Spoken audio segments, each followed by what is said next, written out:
they've also faced a lot of the challenges our farmers, inflation, right, and staffing and labor. And so they were looking at ways to continue to ignite growth. And so they had two things. First was they wanted to continue the news on the menu, build their basket, build their growth. And so they are launching a pepperoni stuffed cheesy bread, and we're going to work with them on the marketing around that. And number two that you'll see in the news breaking this week is just a new loyalty program, and it keeps them loyalty to pizza. And what we've learned with Domino's is, when consumers aren't buying pizza, they're buying less dairy intensive products.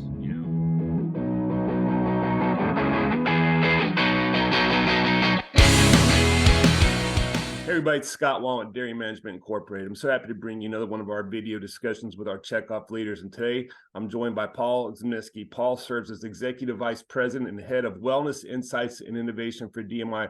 Paul, how are you doing this morning? Morning, Scott. Fantastic. Thanks.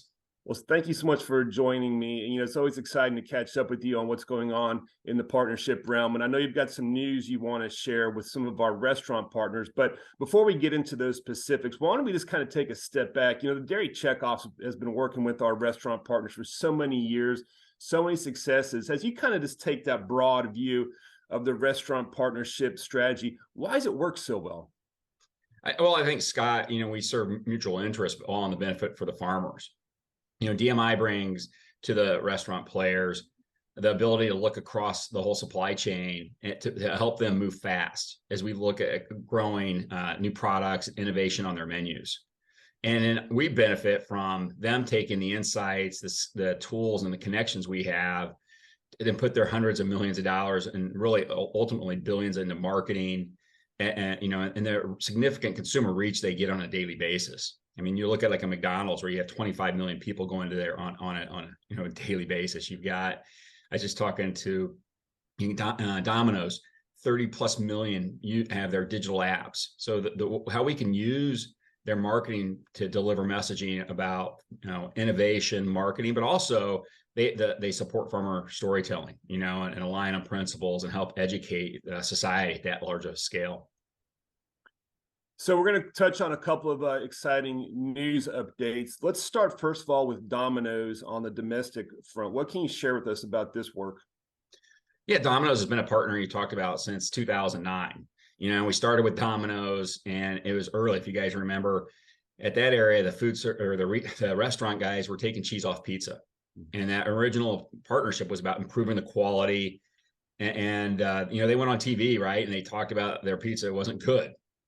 And now we've got an industry investing in pizza. It's been growing significantly the last decade, right? And now you've got players like Mod and Blaze and all these other fast casual pizzas come up. And so that's what we define the catalytic effect. Yet we've continued over the last couple of years to find ways to grow domestically and also internationally with them. And the last 2 years we've helped launch cheesy dips. We helped launch in this February loaded tots, and again, loaded with cheese, right? Well, on the back half, they've also faced a lot of the challenges our farmers, inflation, right, and staffing and labor. And so they were looking at ways to continue to ignite growth. And so they had two things. First was they wanted to continue the news on the menu, build their basket, build their growth. And so they are launching a pepperoni stuffed cheesy bread, and we're going to work with them on the marketing around that.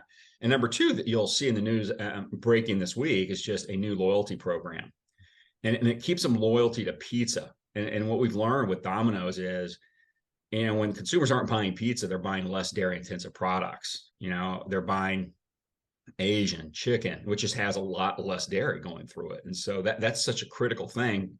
So if Domino's launches a loyalty program, you'll probably see in the next 6 months others, and it just encourages buying more pizza. And so why it's big is these guys, Domino's is committed to put in, you're talking $100 million in marketing behind those two initiatives. Again, things that the catalytic marketing, the catalytic advertising to inform the consumer about, again, news in the pizza category, which is so important to us because it moves so much volume through that channel. So this model that you just kind of walked through at the start of this conversation that's worked so well domestically, we've taken it into the international marketplace as well. So the second news item I know you're going to cover off on has to do with a pizza partner overseas. What's happening there? Yeah, and starting overseas, we're so used to pizza being readily available here. Out at the retail, Domino, or I'm sorry, retail, you got like DiGiorno all the way to Red Baron, right? And frozen. And in here, all over, you've got big national players like Domino's, Pizza Hut, Little Caesars, and you've got regional and local restaurant or pizza places. It's a different thing. You look at, on the international, pizza's still developing. The household penetration across, whether it's the Middle East, Africa, Southeast Asia, it's a one or two times special moment. So for us, trying to increase that penetration in the households to bring the both the enjoyment and the growth is a huge opportunity for us. So we've been working there since 2017 with some major players like a Domino's, like a Pizza Hut. And so we continue to look at where market opportunities, and there's some players and places we're looking at right now. We have one that has historically been exclusive to a New Zealand supplier.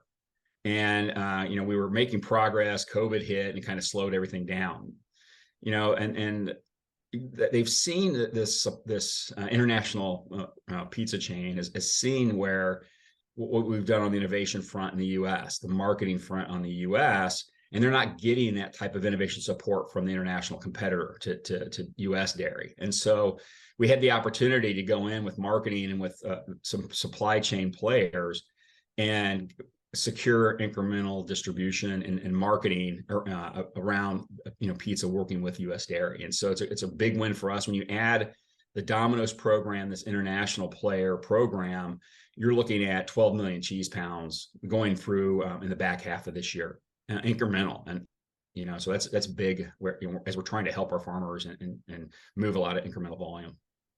It certainly is a whole lot of cheese, and it's so great to know that this is U.S. source cheese going into that international marketplace as well. These two news items just kind of add to an already strong year for our restaurant partners. Can you just touch on a couple other big moments this year? Yeah, right now, it's been also a strong year in McDonald's, where about 2 years ago we started working with them and saying, I'll call it the dessert business has got room for growth. They were under marketing the McFlurry. Next year, you'll even see a bigger emphasis on, I'll call it the ice cream and dessert business there. But in the interim, we've helped them do innovation this year in the McFlurry space, where we've had a strawberry shortcake McFlurry. Right now, we've got a peanut butter crunch McFlurry in market, which is fantastic. And then also in the summer, you may have heard the news around the Grimace Shake. If you go and look at their sales results, they said that was the primary driver of their growth in Q2 this year, a shake. And again, that was their first new shake in, I think, a decade. So that's what we mean by a reemphasis on the frozen desserts, and that's been successful. And also Taco Bell. I always like to say, if you go back to Taco Bell, where we started working with them on 2013, we've helped them move dairy from what they considered a garnish to a hero. Where that we've from the quesalupa to the cheesy gordita crunch to 2 years ago we helped them do a limited time offer, a grilled cheese burrito. This year that grilled cheese burrito has become permanent, and building off the grilled cheese momentum, they actually right now have a grilled cheese dipping taco. And so again, the outside of the taco is grilled cheese, but one of the dipping sauces is also a cheese sauce. So, and then also that taco's got cheese on the inside. So I call it the triple cheese indulgence. So, but that's the examples of how we continue to look into ways to drive news, to drive marketing, and move a lot of volume for our farmers. And those wins you just touched on happen because of our talented food scientists who are on site working with those teams, plus all the other support that Checkoffs gives from a marketing and research and development standpoint. We truly do have a powerful presence with these major food service partners, don't we? Yeah, our goal is to prove the opportunities. So we go in and bring insights around ways you can grow with dairy. So like you said, insights and innovation and growth spaces. Then what we offer up is the R&D expertise. Again, this is how we have an on-site scientist, or some of these places we have a pop-in scientist, but look across the supply chain. Hey, who can help these guys? Because we're supplier agnostic, right? So, but what we do is we can help develop the product and then say, hey, these are the 10 or 20 suppliers you guys go talk to from that perspective. But it's the speed, and the scale that we help them with. And then we always have that lens of what's is it going to drive incremental sustainable sales for our farmer? That's our focus. You know, we really try to say, how is that going to build upon the volume every year to keep that incremental volume moving through the supply chain? Well, it's great stuff. I know our farmers always get excited when they go into one of these restaurants and they see something on the menu that their team created. So, Paul, thank you again for your time. It's great catching up with you and hearing all these news updates that you share with us. And for dairy farmers who want to learn more about their dairy checkoff, be sure to visit usdairy.com. Thank you so much, Paul. Thanks, Scott.